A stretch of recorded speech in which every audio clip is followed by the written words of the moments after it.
오늘 오전에 우리가 받은 그 말씀의 주제는 크게 두 가지였습니다. 하나님께서 마음을 열어주셔야 복음이 들린다는 것과 또 그 사람은 평소 하나님을 향한 열심이 있어야 주님께서 그 마음을 열어 말씀을 들리게 하신다는 말씀입니다. 그리고 그 말씀을 받은 사람은 자기의 가정을 열어서 교회가 시작되게 하는 그 일이 일어난다고 말씀드렸고, 비록 귀신 들려 점치는 여인이었지만은 그래도 자기의 삶에 목적을 두고 하나님의 종들을 만났을 때에 귀신들이 자기에게 떠나가고자 하는 그런 외침 가운데 하나님께서 정확한 기록은 나지 않지만은 그의 노임에서 자신의 삶의 온갖 사단의 욕심에 채워져가는 그런 환경에서 벗어난 여인의 모습을 함께 받았습니다.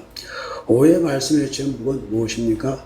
절망 속에 외치는 소리라는 말씀인데, 자, 오늘 제가 왜 이렇게 빌립보서를 앞두고 빌립보에 나타난 그 두 사건을 말씀을 드릴까요?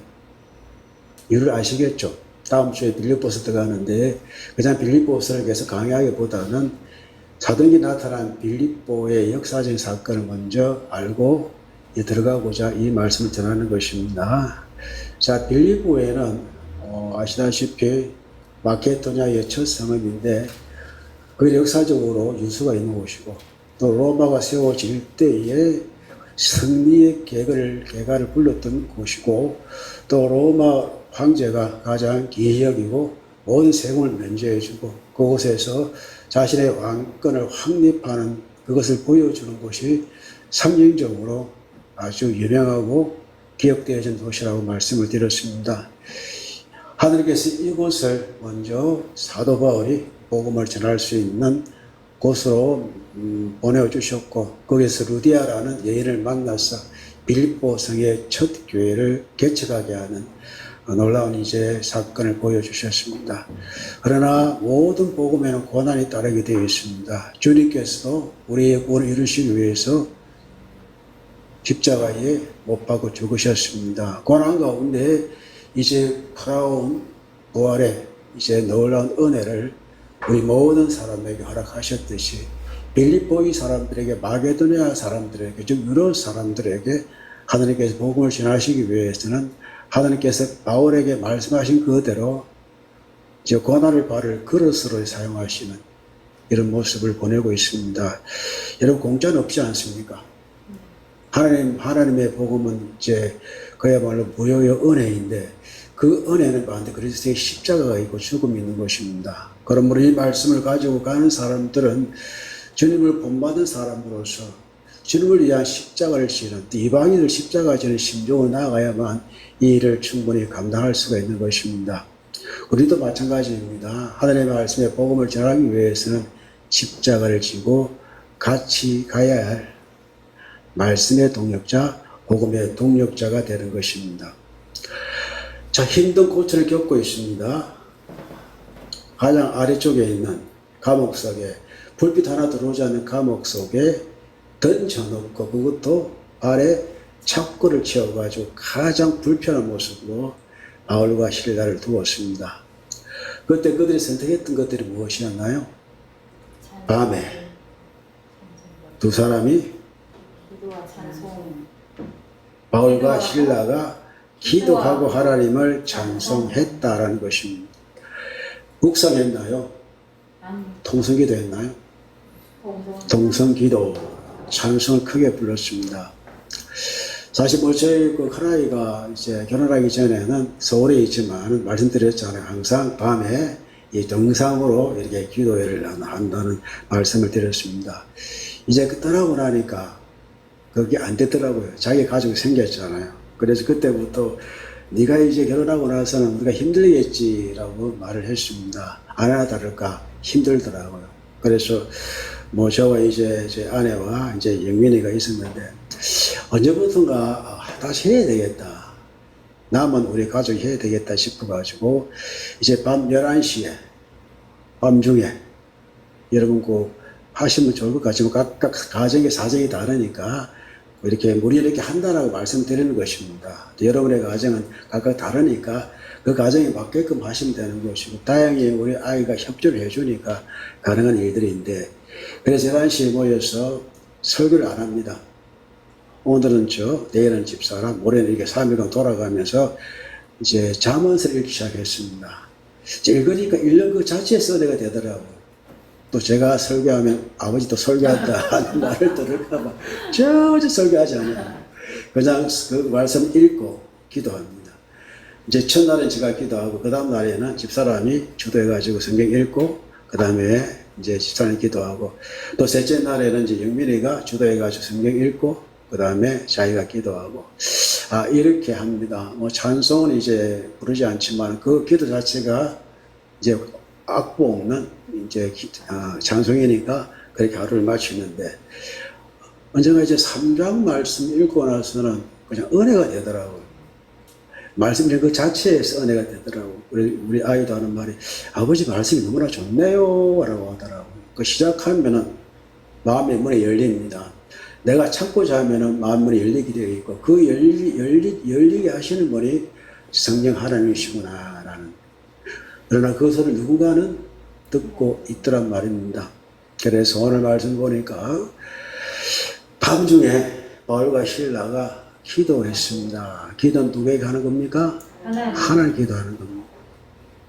지금 가장 캄캄한 그야말로 지옥의 동시에 아무것도 보이지 아니하고, 이 안에는 등불도 없고 그냥 낮인지 밤인지 모를 그 시간 가운데 이들이 바라보았던 것은 영원한 빛이 되신 하나님을 바라보고 기도를 했다는 것이, 이게 믿음입니다. 우리가 캄캄할 때에 우리는 위를 쳐다보고 하나님께 기도할 수 있는 이 믿음이 우리에게 필요한 것이고, 두 번째 뭘 했다는 것입니까? 찬송을 했다는 것입니다. 찬송은 무엇입니까? 하나님을 높여드리는 것이고, 자신의 신앙 고백에 가장 이제 중요하고 아름다운 행위가 되는 것입니다. 우리가 예배할 때 기도와 찬송은 항상 하듯이 그렇게 했다는 것인데, 그 뒤에 말씀이 중요합니다. 하나님을 찬송하며 제수들이 듣는다는 것이 그냥 듣는 것이 아니라 에피코로아오 마이가 주위에 깊게 듣고 있더라. 자, 감옥 안에 있으면 여러 생각이 있을 수가 있고, 그야말로 절망 가운데 있을 것입니다. 그러나 이 바울과 실라의 이 찬송과 기도는요, 희망을 보는, 깜깜한 가운데에서도 소망을 보게 하는 그런 찬송과 기도였습니다. 주여, 내가 죽게 되었습니다. 내 사는 게 왜 이렇습니까? 절망한 소리가 아니라 나를 구원하실 하나님께 기도하고 찬송하고, 나를 꺼내주실 하나님, 마치 다니엘 세 친구가 그리 안 하실지라도라는 그런 마음과 같이 그렇게 기도하니까, 그 기도는 하나님께서 들으시는 기도인 동시에 그 기도의 소리를 함께 감옥 속에 있는 사람도 주의 깊게 듣고 있더라라는 것입니다. 여러분의 그 신앙의 고백에 누군가는 듣고 있습니다. 특히 여러분의 가족들 가운데에 나의 믿음, 나의 간구, 나의 찬송, 나의 신앙 고백, 그들이 믿지 않다 할지라도 그 절망 가운데 우리가 붙들고 있는 하나님을 그들도 함께 듣고 있다는 사실을 늘 염두에 두고, 아주 어둡고 캄캄한 가운데에서 우리가 어떤 모습을 보여주는가가 참 중요하다는 생각을 다시 하게 되어집니다. 아무것도 염려하지 말고 오직 모든 일에 기도와 간구로 감사함으로 하래라 그랬잖아요. 우리가 이제 엄청나게 발생할 때에 마음을 닫고 눈을 닫고 귀를 닫고 하는 것이 아니라 오히려 열고 또 열고 열어서, 그것이 절망이 아니라 감사함으로 하나님께 아뢰면은 모든 것이 떼어나신 하나님의 평강이 그리스도 안에 있는 너희에게 이루어지신다는 말과 같이, 그런 것을 바울과 실라가 고백을 하니까 사람들도 듣고 있더라. 근데 그에 또 따르는 것이 무엇입니까?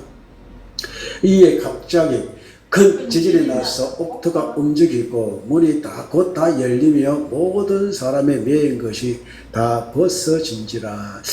아마도 사도 바울과 실라만이 아니라 그 가운데 가장 깊숙한 사형수, 그야말로 그가 무도한 죄인까지 다 이제 어떻게 해요? 구물장이 열리고 옥토가 흔들리고 그들의 이제 삶에 이제 죄를 지었겠죠. 물론 그게 모든 것이 다 풀어집니다.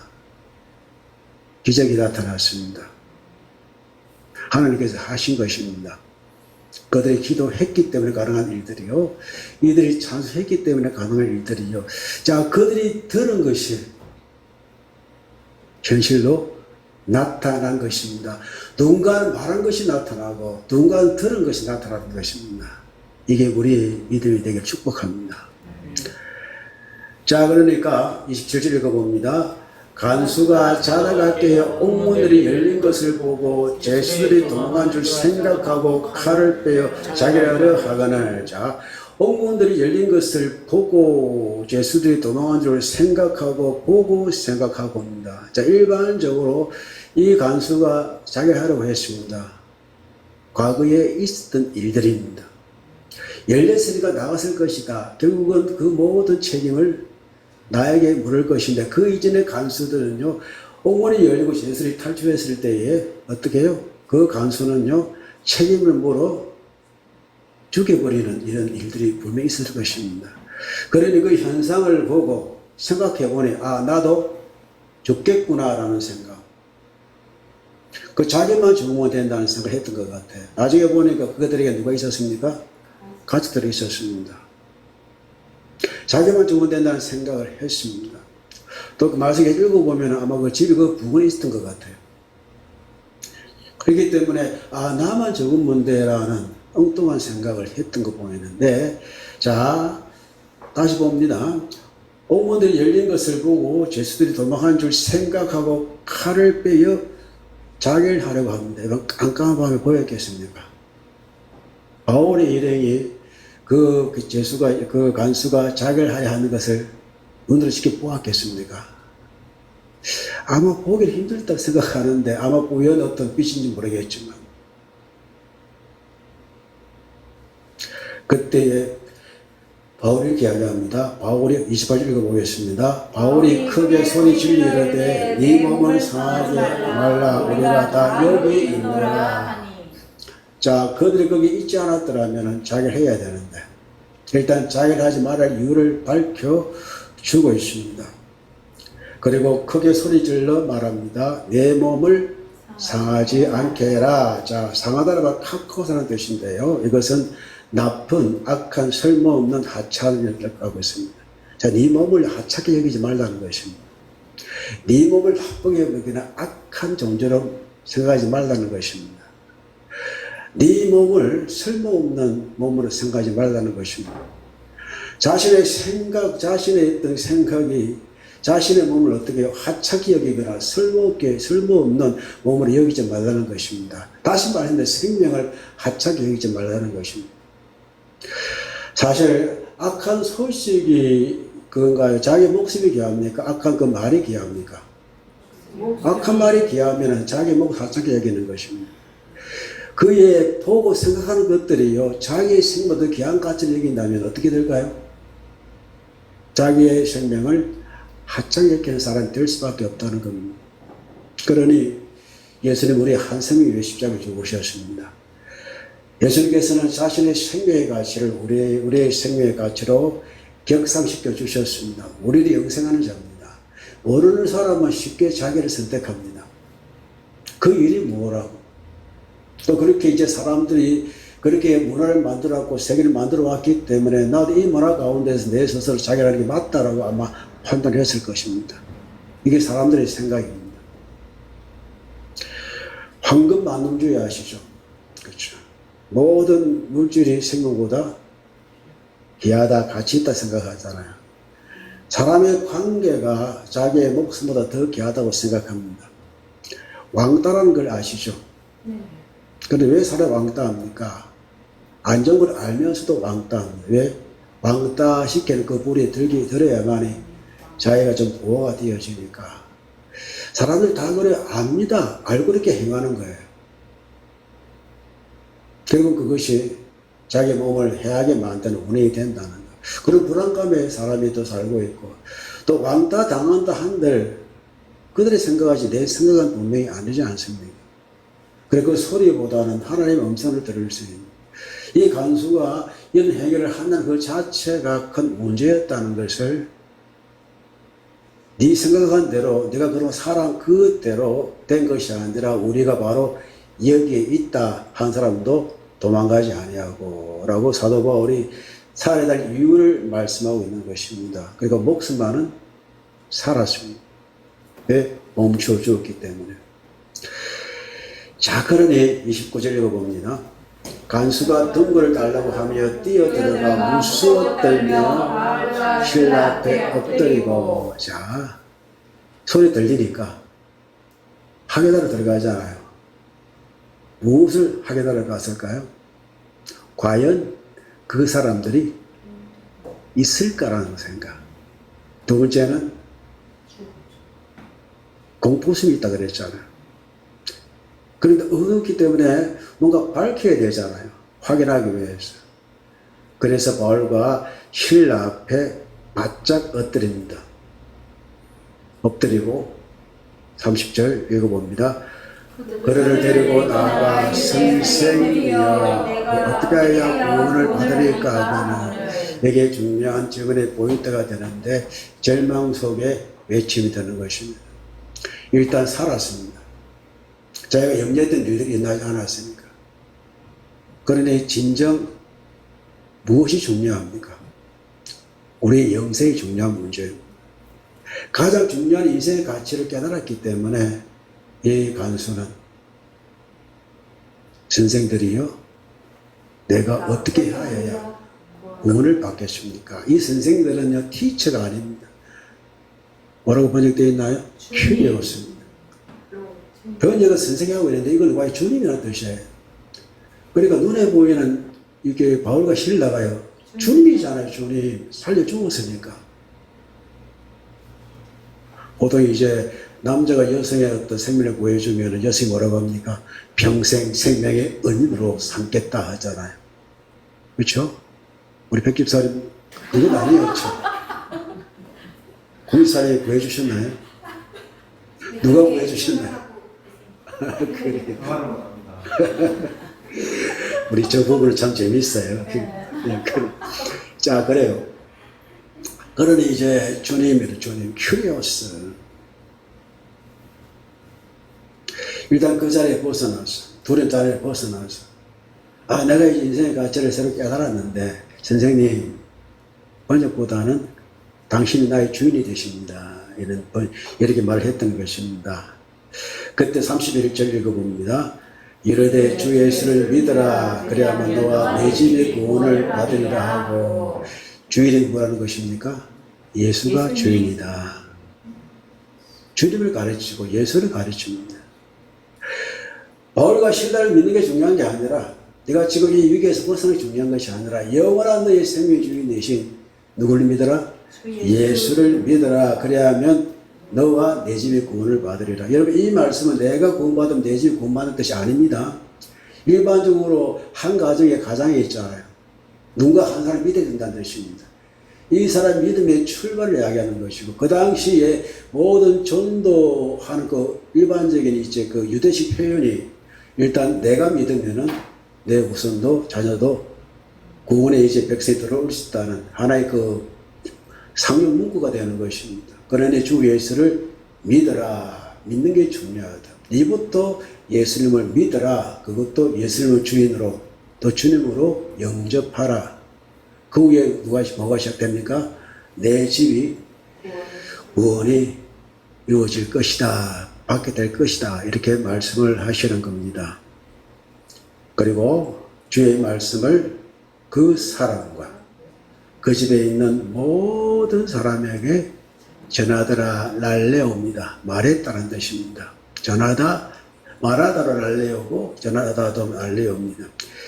결국은 이 사람에게는 어떻게 주의 말씀을 임했습니까? 그거는 최선을 다해 자기가 했을 뿐입니다. 어찌 보면 더 열심을 했습니다. 그냥 안전하게 보호해라 보기보다는 이제 그 사람이 도망가지 못하라 하락했는데 그게 더 하나 더 붙였잖아요. 그냥 감옥에 가둔 게 아니라 어떻게 해요? 발에 무엇까지? 착벌을 치러까지 철저하게 감시하려고 했습니다. 정말로 강서 충성을 다하는 사람이었고 자기 일에 열심을 다하는 사람이었습니다. 그러니 누구보다도 그렇게 하지 말아야 될 그 상황인데도 불구하고 그 자신의 열심만 바울과 실라 더 고통스럽게 만든 장군이라고 말씀드릴 수가 있습니다. 그랬을 때에 그의 어떤 마음의 양심의 가치도 있으리라고 생각이 되어집니다. 내가 아프게 했는데. 그러나 바울과 실라에 향해서 주인님, 주인들아 이렇게 또 영어로 강하게 나올 수가 있었을 문제라고 생각해 볼 수가 있습니다. 그러나 여러분, 나에게 고통을 준 사람이라 할지라도 주께서 그 마음의 문을 여시면은 우리는 그에게 예수님을 전할 수 있는 여러분과 제가를 축복합니다. 이게 우리의 마음, 우리의 마인드. 주께서 자신을 향하여 희롱하고 욕설한 사람을 향하여 이렇게 말씀하셨습니다. 아버지요, 저들의 죄를 용서하여 주옵소서. 저들은 저들이 하는 일을 도무지 알지 못합니다. 사실 교회에 대하여 우리에 대하여 아무리 가까운 가족이라도 우리가 용납하지 못할 어떤 말과 행위를 하는 사람이 있잖아요. 또 상처를 입은 사람들이 있잖아요. 이것은 그들의 열심일 수가 있고 그렇게 해야만 자기가 살아날 수 있으니까. 그러나 그마저도 그에게 주님의 말씀이 들어가는 길이라면 그 절망 가운데 정말 주님을 만나고자 하는 열정이 있다면 그마저도 우리의 마음에 품을 수 있는 이 마음을 가지는 여러분과 제가 되길 축복합니다. 자, 그러면 이제 33절 읽어보겠습니다. 그 밤 그 시각에 간수가 그들을 데려다가 맞은 자리에 씻어주고, 자, 맞은 자리가 아니라 아까 몇 대 엄청나게 얻어맞았잖아요. 아마 그 몸에 비틀게 되지 않았겠습니까? 그 자체를 끌고 가가지고 감옥에 던져 넣었잖아요. 그러나 자기 어떤 위기 상황 가운데에서는 그게 보였습니까? 안 보였습니까? 그 자기만 보여, 자기만. 우리 인생 그런 것 같아요. 자기가 살아남아야 되니까. 그러나 그 가운데 이렇게 그의 마음을 열고 또 이렇게 복음을 전하게 하시고 그의 믿음을 주시고. 자, 그렇게 되니까 그 밤 그 시각에 그들을 데려다가 그 맞은 자들을 어떻게 해주고 비로소 씻어줍니다. 비로소 정신 차리고 많이 맞았구나. 이제 물로 이제 딱 씻어주고 상처를 치유해주고 그 다음에 어떻게 해요? 그 온 가족이 세례를 받은 후에 34절 그를 데리고 자기 집으로 올라가서 음식을 차려주고 그와 온 집안이 하나님을 믿음으로 크게 기뻐하느라. 할렐루야. 이게 이제 절망 속의 예친 가운데에서도 바울은 그에게 정말 참혹한 행위를 한 사람이라 할지라도 그 자신을 더욱더 참혹하게 만들어가는, 나쁘게 만들고 카코스라 그랬잖아요. 하찮게 만드는, 그러니까 인생에 대해서 인생을 하찮게 만드는 불의라 할지라도 그들에게도 예수님이 필요합니다. 예수님 그들의 구주가 되기를 원하십니다. 주께서는 그들조차로 부르시기 위해서 사도 바울을 사용하시고 신라를 사용하신 것입니다. 이런 복음의 도구로 두 사람이 쓰여졌던 것입니다. 이제 그들이 비로소 눈을 열고 씻어주고 물꺼주고 가장 기쁨이 무엇입니까? 그 가정이 구원으로 인하여 기뻐했다라는 말씀이 되는 겁니다. 예수를 만나 기쁜 것. 그리고 우리의 인생의 목적이 무엇입니까? 내가 아는 사람, 내가 전한 복음으로 인하여 그 가정이 기뻐하고 즐거워하는 것. 그 가정에 예수님께 살아 역사하신다는 그것을 보고 함께 기뻐하는 그것이 여러분과 저의 기쁨이 되기를 축복합니다. 35절입니다. 이제 날이 밝았습니다. 상관들이 누구죠? 집정관들입니다. 패라고 명명했던 사람입니다. 이제 뭔가 그 무리들이 일찍 일어나서 고발하니까 또 그 무리들이 뭘 가지고 있는 사람이었어요? 돈을 가지고 있는 사람이었잖아요. 정경유착일 수 있는. 이 사람을 달래줘야만 뭔가 세금이 걸어들이니까 뭔가 유익이 되어지니까 정죄도 없고 죄도 이제 물어보지도 않고 재판도 안 해하고 일단 그냥 저 사람들 좋아하니까 이제 소연이 일으킬까 무서워가지고 무조건 죄 없는 사람 어떻게 했나요?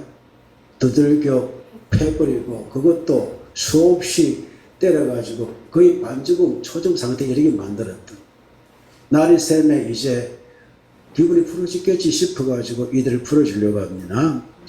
그래서 날이 새면 장관들이 부안을 랍두코스라고 하는데 여러분 곤봉가 아니 곤봉 네.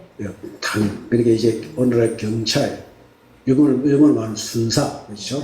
순사의 계를 받고 있는 사람들에게 시켜가지고 야 이제 풀어주라 안 됐겠나 이렇게 하는데 간수가 이제 그 말을 듣고는 장관들이 살을 보내 풀어주고 하니까 이제 편안히 가셔야 됩니다 하니 사도 바울과 신라가 특히 사도 바울이 뿔이 났잖아요. 네. 뭐라고 말합니까? 로마 사람이 바울인데 로마 사람이 우리를 죄로 정하지 않은 공중 앞에서 때리고 옥에 가두었다가 이제 가만히 보내보자 하느냐 아니라 그들이 친히 와서 우리를 데리고 나가야 하리라. 자 이렇게 말하는 이유가 무엇일까요? 자기 신분을 확인한 동시에 자기 소관이 끊긴 이 사람들이 가만히 둘 거야 안 둘 거야? 자기 보호하기 위한 하나의 방책 지혜롭게 쓰고 있는 것입니다. 이게 바울의 지혜입니다. 여러분 가지고 있는 것을 잘 사용하시 축복합니다. 내가 가진 것들이 있잖아요. 저 사도 바울 로마 시민이 가진 것은 그 아버지 덕분이지만 그러나 이것이 나중에 로마에 들어가서 복음을 전하게 하는 가장 큰 매개체가 됩니다. 보는 사람이 달란트가 있습니다. 가지고 있는 특징들 지팡이가 다 있게 마련입니다. 그걸 잘 사용해야 된다라는 말씀을 다시 드리고 싶고, 그리고 바울이 이제 그때 왜 맞기 전에, 얻어터지기 전에 로마 시간에서 안 왔었을 건데, 왜 그때 말하지 않았을까? 곰곰이 생각해 보니까 이 간수를 공헌하기 위한 하나님의 섭리였구나. 하나님의 섭리는 때로는 우리에게 고약할 수가 있더라고요. 좀 얻어터지기 전에. 자기만 생각하면 얼마나 좋아하고. 그런데 얻어지게 해놓고 이 간수 구하라고. 온 집을 구하라고. 그곳에 예수를 통해서 기쁨이 넘쳐나게 하라고. 하나님께 바울이 서식할 목적이 있잖아요. 이방인을 위하여 많은 담을 그릇으로 부르셨잖아요. 그러니까 좀 하나님은 때로는 좀 나한테는 좀 고역이지만은 그러나 인간을 구원하기 위해서는 사도 바울이 그러잖아. 죄인 중에 개수라도 사용하시면 지난번에 저희 가족이 불렀던 십자가의 전달자 있잖아요. 살든지 죽든지 내 몸이 죽게 해서 좋은 게 여기 받기를 원하는 이곳에서 여러분 빌립보서에 그 말씀이 나옵니다. 빌립보서가 그러니 바울이 정말 그 일 가운데에서 기도하고 찬송할 수 있던 이유가 바로 이거였구나. 하나님의 그릇을 상대하는 얼마나 기쁜 일들이에요. 그래서 이제 로마 시민으로서의 끝까지 이제 그냥 보냈겠습니까? 군사를 보내가지고 이 두 사람을 어떻게 인도합니까? 40절 읽어봅니다. 두 사람이 옥에서 나와 유다의 집에 들어가서 형제를 만나보고 이러하며 가리라. 유다가 누구였죠? 유다가 누구였나요? 두아드리아 성의 자주장사. 가게에서 있다가 사도 바울의 가르침을 받고 주께서 그 마음을 열어주시니까 사도 바울의 말씀을 따르게 하고 자기의 집을 열어서 빌립보의 첫 교회를 개척한 여인이지 않습니까? 그 시월해가지고 로마 감옥에 갇혔다. 그 소식을 유다가 들었겠어요? 안 들었겠어요? 그러니까 얼마나 기도했겠습니까? 그리고 이제 바울이 이제 풀려나가지고는 그 가는 길들이 얼마나 이제 거리는 모르겠지만 모든 위험 속에 로마 시민으로서의 보호를 다 받게 하시고 유대 집에 들어가서 형제들을 만나 보고 위로하고 이제 다른 곳으로 가게 되어져. 이게 이제 사도행전에 나타난 빌립보 이 지역에서 나타난 이제 사도 바울의 모습들입니다. 다음 주부터는 이제 빌립보서 1장 들어갑니다. 그리고 빌립보의 역사적인 이제 과정을 보고 해야 하기 때문에 오늘 이제 사도행전 10장 말씀을 함께 살펴보았습니다. 그렇습니다. 하나님께서 살아계신 분이십니다. 모든 사람의 구원을 이루시려고 주께서는 사도 바울을 세우셨고 동역하는 실라와 디모데와 함께하는 사람을 세우셨습니다. 주께서 계속 세우시는 가운데 우리 한세교회가 여기에 세워졌고 여기서 우리가 해야 할 일들이 무엇입니까? 부르짖는 사람에게 우리는 마음을 열어 주의 말을 받아야 되겠지만 그러나 때로는 기선 들려서 사람의 어떤 사람이란 어떤 영적인 세력에 잡혀드는 사람에게 그것을 외치고 우리는 예수 이름으로 귀신을 쫓아내야 되고 그리고 때로는 우리는 고난 가운데에서도 절망 가운데 부르짖는 그 소리에 귀를 기울여서 그에게 현실에 이제 자신의 안위만 생각하지 아니라 예수를 만나서 그 과정에 기쁨이 넘치게 하는 이것이 교회가 해야 될 여러분과 제가 해야 될 사명인 줄로 믿습니다. 이를 위해서 우리가 많은 고통도 필요합니다. 주님 원하시면 이 고통마저도 우리의 그릇에 담을 수 있는 참 용기 있는 참 성령 충만한 한성교회 모든 소리를 축복합니다. 이제 우리가 이제 여러분 직분을 다 가지고 있습니다. 우리 직분은 마찬가지 똑같습니다. 저는 말씀을 가르치는 이제 목사로 존재하지만 여러분 말씀을 가지고 이제 나타내야 될 하나님의 종으로 함께 구원을 받은 사람이기 때문에 오늘 말씀의 출발은 무엇입니까? 깊은 밤에 기도와 찬송으로 또 생명을 아끼는 마음 내가 나를 아프게 했던 사람일처럼 그 몸을 해하지 말라고 외칠 수 있는 그리고 그 집에 들어가 함께 이제 식사를 하면서 세례를 주고 예수의 가족으로 만든 이 일들에 대해서 우리가 최선을 다하고 또 가정에 있는 여러분 달란트 있잖아요. 이걸 잘 하려고 해가지고 복음을 위해서 자신 몸을 아끼고 나가고 또 교회에서 서로 위로하며 하나님의 사역을 함께 가고자 하는 이와 같은 열망을 안고 살아가는 여러분과 제가 되를 축복합니다. 이제 마치는 찬송은 이제 208장이 아니라 물건이 형제여 이 찬송 부르고 나서 함께 동성기도하고 제가 기도하고 축도하겠습니다.